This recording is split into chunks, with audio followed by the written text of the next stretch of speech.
Hello and welcome to another exclusive Goody Reader video. This is Nick. And this is Marcus. Today we're going to compare the screen of the Notion Ink Atom Pixel Chi edition versus the Amazon Kindle 3G regular e-ink. So a lot of people have been asking us how the Notion Ink Atom performs versus e-ink. In our part 2 of the Notion Ink review yesterday, we compared pictures, but we wanted to just basically film a little bit of a video so you have some visual cues in real time on how the Notion Ink Atom performs in Pixel Chi mode versus e-ink on Amazon Kindle. So you can see here that we do have the LCD light on, and we do have the version of the Atom that supports Pixel Chi. So what we're going to do is on the top button here, we're going to hold that down, and that goes into the grayscale mode. So here's the before with the backlit, and then here's after. And we have the Kindle. We have the Kobo application open with it.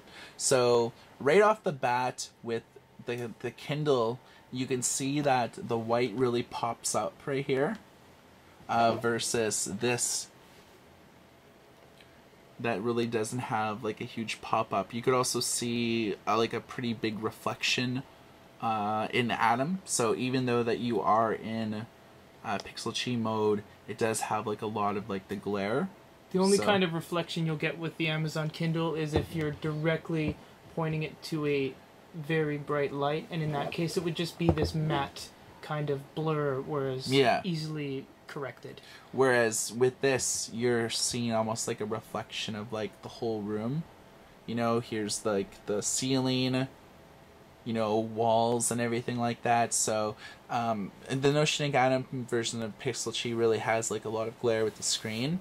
So you can basically see like in the comparison that right off the bat, if you look at it like side by side like this, you see that the e-ink, the background really pops, making the text really pop. So let's get like a little close up on this. You can see how the text has super huge contrast with the white background and all of the different levels of grayscale versus the Notion Ink Atom, which I'll take the autofocus off here. So you can see that it doesn't really pop, as well as you see like a lot of reflection in it. You see the reflection due to the way that we're angling it. You see if we put it just straight up down, you don't see like a lot of like reflection. This is mostly due to the glass covering it. Yeah. So putting them side by side like this, we can leave it up to you guys to determine, you know, what pops and sort of like what doesn't. So it's a quick view like that. So it's not too bad. Our next test that we're gonna do, perhaps in a day or so, is to shoot it outside in direct sunlight. It's a really cloudy day today, so we couldn't really do any outside filming. But you can see, looking at it, this is pretty well how you would read at home. We have studio lights in here, so we do have like a lot of lights focusing on here. So you notice when you just put it down, you don't really notice the reflection appearing here, and you don't see any reflection on the e-ink screen. So let's test quickly on page turn speeds, just to give you a little bit of a cue between page turn speeds and the Notion Ink Atom. So we're just gonna like scroll the pages. Keep in mind that on an e-ink screen, it is unlike an LCD screen in which the entire screen has to refresh in order for it to produce another image. So you notice that it's almost quicker, but with the drawback that the Atom has is that you have to actually swipe it with your finger, while with the Kindle it just has a button. And that's just because the Notion Ink hasn't really put out an ebook reading application yet that takes advantage of page turns by just hitting these buttons here. So unfortunately, with all of the ebook reading apps that we've tested so far, they all need to be swiped. And in some cases, like the Kindle application on our Notion Ink Atom, the Kindle application won't actually load, even though that we have a 3G and Wi-Fi connection on our Atom. The Atom will basically say we don't have a network connection when you try to register or load in a pre-existing account with the Amazon Kindle.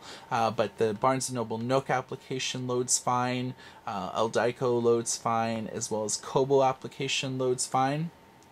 So you notice we're going to turn it back into backlit mode. And the next thing that we're going to do is compare the Notion Ink Atom with the Apple iPad, as far as we're going to look at some things like glare. We'll compare using the same application for ebooks. So what we want to do now is load up the Kobo application. And we'll load up the Kobo application here.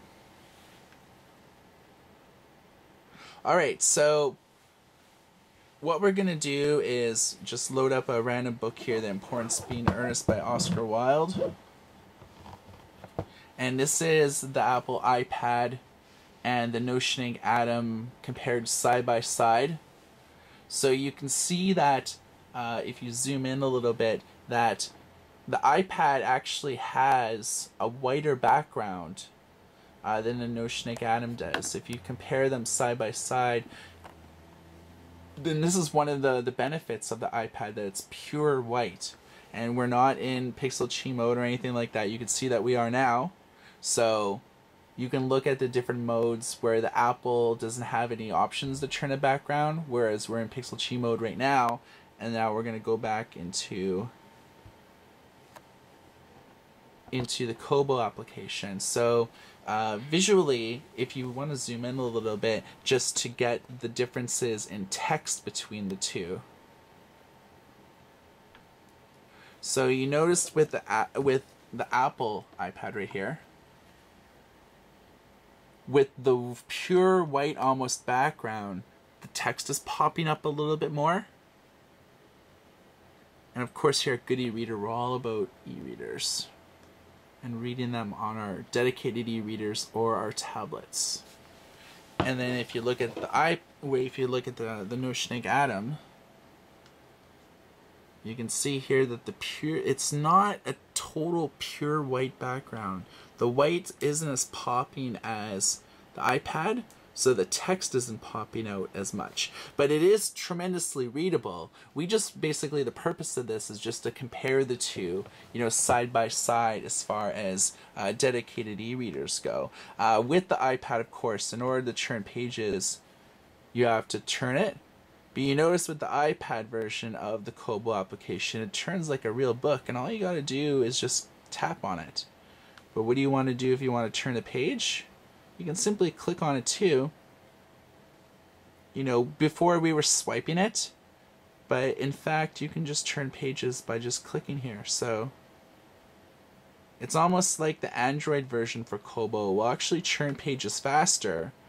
And you notice that the turn page is the main reason why it's a little bit slower in completion compared to the Notion Ink, is because there is this animation that moves the pages, whereas this does not have page turning animation.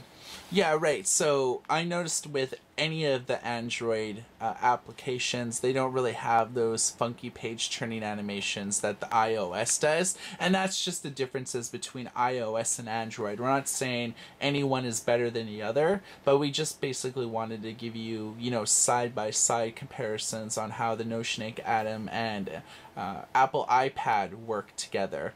We will be pitting these two devices head to head, giving you the pros and cons out of each one. We just today wanted to show you how the Atom stacks up against the Kindle, and how the Notion Ink Atom compares to the iPad in terms of just a pure e-reading application. So you can see that the iPad, we love it. We've had it, I know I've had this ever since it came out. So I'm a huge fan, as well as I've had Android devices since really Android started having devices run on earlier versions since about 1.6. But you can see, it's pretty fun to play with the iPad. Fun. Yeah, totally. I mean, just even playing around with things like that is good stuff. The last thing that we want to get into is just to show you non-books. So just to show you how the screens look together. We'll keep it maybe in portrait mode, although it looks like with the Atom, due to its leaf system. yeah, it doesn't have a portrait mode. So the only way to view certain features is in landscape mode, and it's kind of one of the drawbacks on being an early adapter of the Atom in some cases, is that you don't have the ability to switch between multiple perspectives, and some programs in Android on bigger tablets only launch in portrait mode, some only launch in landscape mode, or some maybe the load screen will be in portrait mode and then the program itself will load in a different mode. So that's mainly due to the fact that Android and a lot of the apps made for them were done with phone systems in mind and not tablet devices. Hopefully this will be fixed with later editions of Android, especially Google Android 3.0, which was designed for tablets. So this has just been a good e-reader review of the Notion Ink Atom versus the Kindle and versus the iPad in terms of pure e-reading experiences. For Good e-reader, this is Marcus. This is Nick. Everybody take care.